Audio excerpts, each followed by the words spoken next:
दो स्थितियां सोचिए जो आपके साथ ही रोज ही घटती हैं अलग अलग मौके पे। जैसे एक सिचुएशन है, अभी आप जिस तरह से बैठे हुए हैं, आप में से मेरे ख्याल से 90% लोग अभी ध्यान से समझ रहे हैं कि क्लास में क्या समझाया जा रहा है। 10% तो अपने मूड में होंगे, मैसेज से जवाब दे रहे होंगे, अभी क्लास चल रही है, आऊंगा 9 बजे के बाद आऊंगा, अभी टेंशन मत लो। उन 10% को छोड़ के बात हो रही है। तो 90% लोग इस समय ध्यान से सुन रहे हैं कि क्या समझा रहे हैं, कुछ मिस ना हो जाए।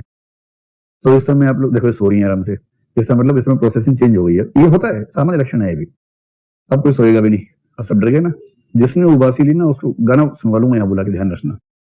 तो चलिए, खैर, तो इस समय आप बहुत सजग अवस्था में है। सजग का मतलब सचेत अवस्था में है कि कोई बात मिस ना हो जाए, है ना। कोई बात ऐसी ना हो कि समझ में ना आए, क्योंकि उसके बाद फिर दिक्कत आएगी।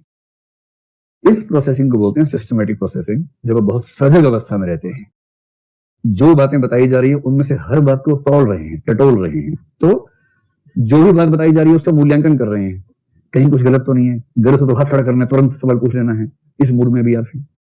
ये सिस्टमेटिक प्रोसेसिंग है, सजग अवस्था में है। लेकिन ठीक उसी समय आप अपने दिन भर में कम से कम 10-20 बार ऐसी प्रोसेसिंग में होते हैं जहां आप सजग ना तो होते हैं, ना होना चाहते हैं, बिल्कुल नहीं होना चाहते। जैसे 2-4 लोगों की बात चल रही है, कोई आपके सामने, कोई आपका दोस्त है, मान लीजिए गांव का दोस्त है, बात चल रही है फोन पे, और फोन पे वो कुछ ऐसी सूचनाएं दे रहा है जो कोई काम की है नहीं। ऐसी बात हुई, आपने कहा और क्या हाल चाल है, उसने कहा ठीक है, और गांव में सब कैसे हैं। आपने वैसे ही पूछ लिया कि अगला सेंटेंस क्या बोले हैं आप। 2-3 प्रश्नों के बाद कोई प्रश्न बचता भी तो नहीं है ना, क्या प्रश्न पूछे। तो आपने केवल हाँ और बताओ, ये और बताओ बेसिकली मतलब है कि फोन रखो, इसका बेसिक मतलब ये है। लेकिन सामने वाला नहीं समझ रहा, तो आपने कहा और गांव में सब कैसे हैं। उसने सीरियसली लिया इस प्रश्न को, और उसके बाद उसने बताना शुरू किया गांव में इस टोले से शुरू करके आखिरी टोले तक कौन कैसा, सब बताना शुरू किया। आपकी रुचि नहीं है।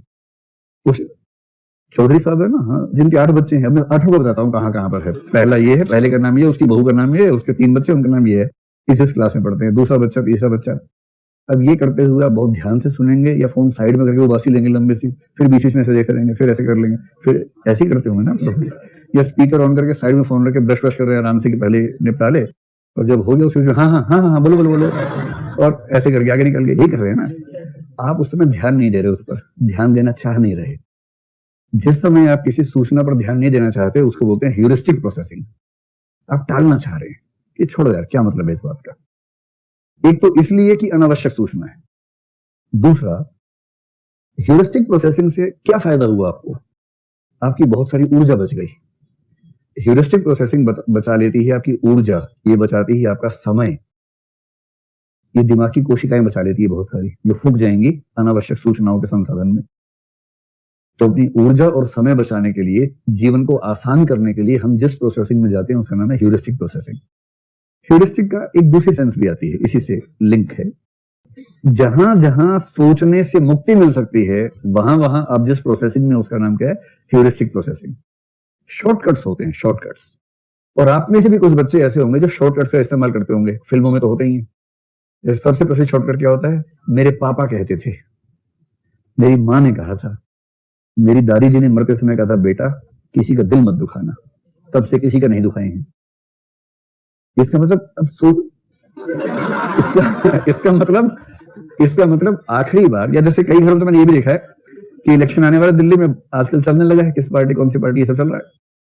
आप किसी से पूछे भी कौन सी पार्टी को वोट दोगे, तो इसका जवाब अलग अलग लोग अलग अलग देंगे। कोई कहेगा बीजेपी, कोई कहेगा आम आदमी पार्टी, कोई कहेगा कांग्रेस, सबका अपना रहता है। ठीक है, आप लोगों का वोट है दिल्ली में, अरे वाह, कितने लोगों का वोट है, वोट एक का है, चिल्ला रहे हैं सब, वाह। खैर, आपका जो भी उसमें रुचि है ना। अभी मेरा सवाल यहाँ पर दूसरा है। इस बीच में एक घर के 3 लोग हों, अब तीनों से पूछें, एक कहे कांग्रेस, एक कहे बीजेपी, एक कहे आम आदमी पार्टी। ठीक है, यहां भी ठीक है, कोई दिक्कत नहीं है, आजकल घरों में ऐसा होता ही है। इसी बीच में एक जवाब आपको ऐसा सुनने को मिलेगा, आप गदगद हो जाएंगे। आपने पूछा भाई किसको वोट दोगे, वो कहेगा हमारे दादाजी के समय से ना सब कांग्रेस को ही वोट देते हैं। इसका भावार्थ ये है कि हमारे दादाजी आखिरी चिंतनशील प्राणी थे, उसके बाद से हमारे घर में किसी ने आज तक सोचा नहीं है। और इसका असली मजा ये है कि जब ह्यूरिस्टिक प्रोसेसिंग से काम चल रहा है तो सिस्टमेटिक में क्यों जाऊं, क्यों दिमाग खपाऊं इसमें। जहां बिना दिमाग खपाए काम चल सकता है, क्यों दिमाग खपाऊं? मेरे एक वोट से कौन जीतेगा, मेरे एक वोट से कौन हारेगा, छोड़ो। तो हमारे दादा के टाइम से कांग्रेस को वोट डाल रहे हैं, इससे हमारा समय बच जाता है, और कुछ होना हो हम दिमाग नहीं खपाते हैं। इस व्यक्ति को सुविधा कितनी है सोचिए जरा। बाकी लोग टीवी डिबेट्स देख रहे हैं, डिस्कशंस कर रहे हैं, किसको वोट किसको वोट किसको वोट, और अंत में उनके एक वोट से होना कुछ नहीं है। एक भी उम्मीदवार एक वोट से ना तो हारेगा ना जीतेगा। तो एक उस वोट की जो महत्ता है उतनी ज्यादा शायद है भी नहीं, और वो कई 100 घंटे खर्च कर देंगे अपने वोट का फैसला करने में। और ये क्या बोल रहा है, दादाजी के जमाने से कांग्रेस चल रही है, उसी को वोट देंगे।